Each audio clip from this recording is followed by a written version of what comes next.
pessoal, hoje vamos falar sobre Jesus histórico. Vamos reagir ao Vitor Fonsana, que ele fez um videozinho massa. Vamos aí. Além disso, né? Vamos mostrar algumas fontes do que ele não colocou no vídeo. Mas antes de começar, se inscreve no canal, deixa um like, faz um comentário aqui no canal, vai ser muito importante. E compartilha esse vídeo com mais pessoas, pessoal. Então ele tá aqui, né? E hoje vamos reagir a esse videozinho, né? Vamos ver o que ele fala, né? Jesus existiu de verdade e eu posso provar. É assim. Essa eu quero ver. Que começa esse tipo de vídeo. Falando sério agora, eu tava assistindo um vídeo lá do Iago, no Dois Dedos de Teologia, que ele tava reagindo. Eu também quero ver também a do Iago, na próxima vou reagir. A vários teólogos, ele faz isso também lá, e faz bem, inclusive. E ele tava reagindo a um cara que tava dizendo que é muito difícil de falar, que Jesus existiu de verdade. E aí ele disse, porque não tem informação, né, meu amigo? Eu vou fazer um vídeo. Se prepara aí, que eu já tenho a pauta aqui na minha cabeça, vou fazer a pauta, vamos fazer um vídeo, faz tempo que eu tô querendo falar desse assunto, que Jesus existiu mesmo. Boa. Furei seus olhos, Iago. Tô fazendo primeiro. E agora eu vou furar seus olhos. Depois você reage a esse aqui e melhora o que eu fiz. Eu tenho certeza que você tem capacidade de fazer uma coisa melhor do que eu vou fazer aqui agora, porque eu só peguei um caderninho, anotei umas coisas aqui. Aliás, vai ter colinha aqui, gente, que eu anotei umas paradinhas aqui e vou fazer esse negócio. Até porque muita gente que assiste aqui não assiste lá no Dois Dedos, muita gente que assiste no Dois Dedos não assiste aqui. Então, esse é um assunto que você precisa saber. Cara, Jesus existiu, mano. Historicamente é batata, assim, é fácil de mostrar. E é o que a gente vai fazer hoje, tá? Quando a gente fala de história, a gente tá falando de reconstrução histórica, a gente não tá falando de prova, não é jurídico. Prova é coisa de tribunal. Aqui a gente vai falar de algumas evidências. Ô, louco, vai mandar evidências, galera. Evidências, hein? Vamos ver aqui, então. Ou de alguns indícios que tornam a existência de Jesus, do ponto de vista historiográfico, extremamente provável, para lá do provável, muito provável que ele existiu. É isso, tá? Se você não conhece, com dois argumentos que são extremamente comuns no meio acadêmico. Olha, vai fazer dois argumentos, que você vai encontrar em quase todo mundo que defende, que estuda Jesus histórico, não é que defende Jesus histórico, que estuda Jesus histórico, você vai encontrar esses dois argumentos espalhados por aí. E eu vou começar com esses dois, tá? Depois eu vou fazer alguns mais específicos, mas o primeiro deles é, entre a morte de Jesus, ou a suposta, porque por enquanto Jesus ainda não tá existindo, é só... E se ele descer do céu aí e mostrar tudo que foi, quem sabe alguma coisa, né? Hipótese, né? Então, entre o ano de suposta morte de Jesus e o ano de redação do primeiro documento cristão, ou Epístola aos Gálatas, ou primeiro aos Tessalonicenses, o intervalo de tempo é muito curtinho. Então você tem no início da década de 40 e no início da década de 30, um intervalo de 10 anos, entre a morte de Jesus e a redação dos primeiros documentos cristãos. O que isso significa na prática? Significa que no intervalo de 10 anos, já existem comunidades que estão se comunicando entre si, falando a respeito de uma pessoa que viveu na Galileia, que tem um lugar específico, uma cidade específica onde essa pessoa nasceu em Belém, mas que essa pessoa cresceu em Nazaré. E onde você tem essa informação? Manda referência. Que passou por um evento que muita gente supostamente teria visto, uma crucificação, de forma que em diferentes lugares próximos, relativamente próximos a Jerusalém, era de fácil averiguação se esse personagem existiu mesmo. É de fácil averiguação saber se... Não é que você tem um intervalo de 10 anos e alguém começa a ser cristão, não. No intervalo de 10 anos a coisa já se espalhou, já tem comunidade na Antioquia, já tem comunidade na Galácia, já tem comunidade na Grécia, em Tessalônica. E facilmente você poderia pegar pessoas que foram contemporâneas desse suposto Jesus para perguntar, aqui em Nazaré, existiu mesmo um tal de Jesus? Não. Ou seja, esse intervalo muito curto já é um belo indício de que Jesus existiu. Fora isso... Não, pior ainda, nem indício de que ele existiu, você não pôs nenhuma informação. Eu vou mostrar aqui na tela novamente alguns autores aí que você tá falando aí, que falou, não tinha nenhum registro de Jesus em primeiro século nenhuma comunidade, falando a verdade. Quero ver provas, meu amigo. A evidência extra-cristã, fora do cânon bíblico, fora das fontes cristãs. As fontes não cristãs que dão conta da existência de Jesus são escassas, mas existem. Nós temos Tácito, nós temos Plínio, e nós temos uma fonte bastante contestada de Flávio Josefo. Então Flávio Josefo a gente deixa de lado, mas podemos ficar com Tácito e com Plínio. Então, além de uma evidência muito cedo na história, de que já existe gente acreditando em Jesus, se comunicando, que poderia averiguar se esse homem de fato existiu, além disso, a gente tem essas evidências extra-bíblicas, ou extra-cristãs, ou não cristãs, a respeito de um homem galileu que morreu em Jerusalém. Você tem Tácito, você tem Plínio o Jovem. Beleza? E Flávio Josefo. Mas Flávio Josefo... Então, Vitor, vamos lá.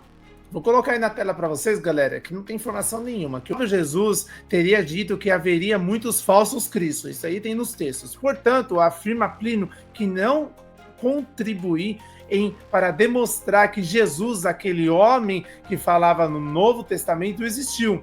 Não escreveu nada referente sobre a estrela que surgiu em Nazaré, nem falou das crianças providas de Herodes, não falou nada sobre a ressurreição dos mortos, nem registrou em seus livros terremotos, eclipse, o total do sol, quando a morte do suposto Jesus. Tudo passou em brancas nuvens. Então, a gente pode declarar que o legado histórico de Plínio, em várias cartas, tem nada de Jesus, nada referente a Jesus. Infelizmente, ele não falava disso, galera.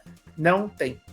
Falando de Tácito, né? Tácito também não tem registro de Cristo. E aí o pessoal fala, ele falou sobre Cristo, né?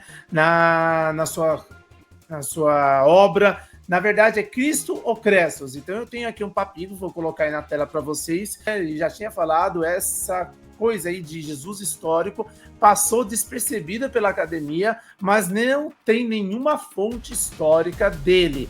O que temos é falsificações e interpolações posteriores, né? E a gente, se quiser, eu vou colocar para vocês aí algumas informaçõezinhas aí sobre essas interpolações. Vamos continuar a ouvir. Vamos colocar aqui como fonte contestada, porque em alguns manuscritos de Joséfo Jesus não aparece, em outros aparece a questão de crítica textual da obra de Joséfo em si. Se você não sabe o que é crítica textual, nós não temos acesso àquilo que Joséfo escreveu de próprio punho, a gente tem acesso a cópias, e essas cópias diferem entre si. Então tem cópia que Jesus aparece, tem cópia que não. Então deixa Joséfo de lado. Mas tem, agora, Tácito e Plínio é mais tranquilo. Então, esses dois argumentos são dois argumentos muito comuns que você vai encontrar em tudo quanto é obra literária que está se propondo a tratar a respeito de Jesus histórico. Vai encontrar isso em tudo quanto é literatura. Aliás, o que eu sempre indico, você está interessado no Jesus histórico, existe uma literatura de iniciação, existe um começo. Por onde eu começo? Começa pelo Giuseppe Segala. Por acaso, ele está aqui perto de mim, vou pegar aqui para você ver. É esse aqui, ó. Você começa pelo Pepe Segala, a pesquisa do Jesus histórico, tá? Esse, da Edições Loyola, é um excelente lugar para você começar. Quer entender? Para quem quiser entender, tudo bem. Pode ler mesmo, é importante. Busque conhecimento. O primeiro deles é o Bart Ehrman, que é um ateu, pesquisador, professor universitário, ateu. E um tanto militante no ateísmo dele, bastante crítico à teologia cristã, inclusive, e pesquisador do Jesus histórico. Para dizer que Jesus existiu historicamente, os argumentos que Bart Ehrman levanta são 3. O primeiro argumento que ele levanta é o argumento do atendimento múltiplo, tá? Então, e já uma falácia, a gente vai falar, deixa só ouvir ele falar. Argumento do atendimento múltiplo, que é o seguinte: se um mesmo evento ou ensinamento é atestado em múltiplas fontes, é mais provável que ele tenha acontecido. Então, aqui é mais meramente do que você buscar quais são as evidências extra-bíblicas de que Jesus existiu. Mas você pegar um evento específico da vida de Jesus e ver se isso é atestado em múltiplas fontes. E a crucificação, por exemplo, é atestada em múltiplas fontes, e esse atendimento múltiplo, ele precisa ter concordância. Não apenas aparecer em várias fontes, mas aparecer em várias fontes da mesma maneira, com detalhes similares. E a crucificação de Jesus aparece em várias fontes com detalhes similares, várias fontes primárias. Então, mas aí, Vitor, temos um grande problema, né? Não é porque ele pode ter citado em alguns primeiros séculos ali, mas também não gera, né, uma confiabilidade imensa.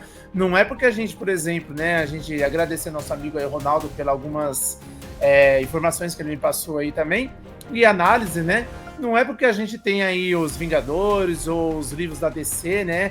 Que tem em vários lugares aí, um monte de informação sobre os quadrinhos que prova que é real. Temos aí também informação sobre Hermes, né? Mitra, a cópia de Jesus, né? Do Império, né? E aí a gente olha assim e fala, cara, realmente vocês estão querendo acreditar que existe um Jesus.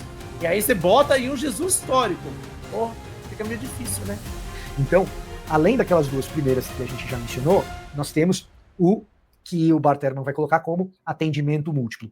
Além do atendimento múltiplo, nós temos a dificuldade para o autor. O que é o critério da dificuldade para o autor? Quando um autor está escrevendo uma história, ele está buscando autoridade, está buscando mostrar que aquela história aconteceu, está buscando legitimidade. Porque ele incluiria elementos nessa história que dificultam a aceitação da sua própria história. E a crucificação é um exemplo disso. Você quer contar uma história gloriosa, você não vai usar um instrumento de maior humilhação do Império Romano para dizer a respeito desse personagem glorioso. E então, esses autores que estão incluindo a crucificação no relato, muito provavelmente estão incluindo algo que realmente aconteceu. E não algo inventado. Então é o critério da dificuldade para o autor. O autor não vai inventar uma coisa que o contradiga, que mine a sua autoridade. Tá? Então, a crucificação é um desses critérios aí, é uma das coisas que dá margem para um critério de dificuldade para o autor. Além disso, o Bart Ehrman lista, além daqueles dois primeiros que eu mencionei, desses dois que são peculiares do Bart Ehrman, ele fala a respeito da coerência contextual. Aquilo que um personagem está fazendo num determinado relato é coerente com o seu contexto histórico, com o lugar onde ele viveu, com os costumes daquele lugar? Se não for, provavelmente esse cara foi inventado. Agora, se o que está sendo dito a respeito daquele personagem condiz com o que tipicamente é dito a respeito de personagens daquele contexto, você tem coerência contextual. E Jesus apresenta essa coerência contextual. Você tem uma série de personagens no primeiro século clamando para si o título de Messias. O tipo de descrição feito a respeito de Jesus condiz com uma pessoa que viveu em Nazaré. Então Jesus parece ser contextualmente coerente nos relatos dos evangelhos. Então você tem aqui um autor ateu elencando 3 critérios que demonstram plausibilidade histórica dos relatos a respeito da existência, pelo menos, de Jesus. Quando a gente fala especificamente desse terceiro argumento, a coerência contextual, a gente chega ao nosso segundo estudioso que a gente vai mencionar aqui, o segundo pesquisador que a gente vai mencionar aqui, que é o Geza Vermes, que se lê Geza Vermes, mas pronuncia-se Geza Vermes. Atualizar Jesus dentro de um ambiente rabínico. Ele vai usar as fontes do judaísmo tanaítico para contextualizar Jesus. E o que Geza Vermes encontra? Encontra um Jesus histórico profundamente coerente culturalmente com aquilo que se espera de um mestre. Geza Vermes, ao usar as fontes rabínicas e olhar a... E aí, nessa informação que ele passa, vem a pergunta para você, tanto Vitor e para todos esses defensores do Jesus histórico. Me dê uma citação de um Jesus que não esteja atrelado ao Jesus mito. Se vocês conseguirem trazer, vocês podem trazer o que for aí, informação, tudo. Não esteja atrelado ao Jesus mito, evangelho, essas coisas, perfeitinho, acabou a história. Acho que por aí a gente já dá um checkmate, né, galera? Vamos lá, dá um checkmate, se inscreve no canal e compartilha esse vídeo com mais pessoas. Quero ver o finalzinho aqui. História de Jesus encontra o quê? Coerência, não sei, ou foi um judeu, ele já não vive mais, mas ele foi um judeu, que eu não sei o grau de prática religiosa dele, porque muitas vezes esses estudiosos deixam as suas práticas religiosas para sua vida privada, resgatar qual era a tradição oral por trás do texto dos evangelhos e descobrindo essa tradição oral, principalmente por trás dos sinóticos, Marcos, Mateus e Lucas, tenta-se descobrir o que Jesus realmente falou. O que Jesus realmente disse, numa espécie de crítica da forma. E então nós temos aqui um ateu, um judeu e um acadêmico que nem mesmo crê na autenticidade das falas de Jesus nos evangelhos, crê apenas em algumas, mas tendo inclusive a ousadia de dizer, olha, mas a gente consegue traçar a tradição oral por trás do texto para chegar no Jesus histórico. Aqueles 2 primeiros argumentos você encontra em tudo quanto é autor, e eles já seriam suficientes para você dizer, Jesus existiu. Jesus... então me dá uma prova definitiva que não esteja atrelado ao Jesus mito. Então, a gente sabe aí que realmente o nosso amigo Vitor não trouxe mais nenhuma informação nova sobre Jesus. Desejo aí a galera que esteja ouvindo aí, marreta o like, compartilha e continue seguindo aquele que veio do céu. Não foi Jesus, não foi outra coisa, mas foi o ET Bilu, que ele disse, busquem conhecimento. Valeu, obrigado galera, valeu, fui!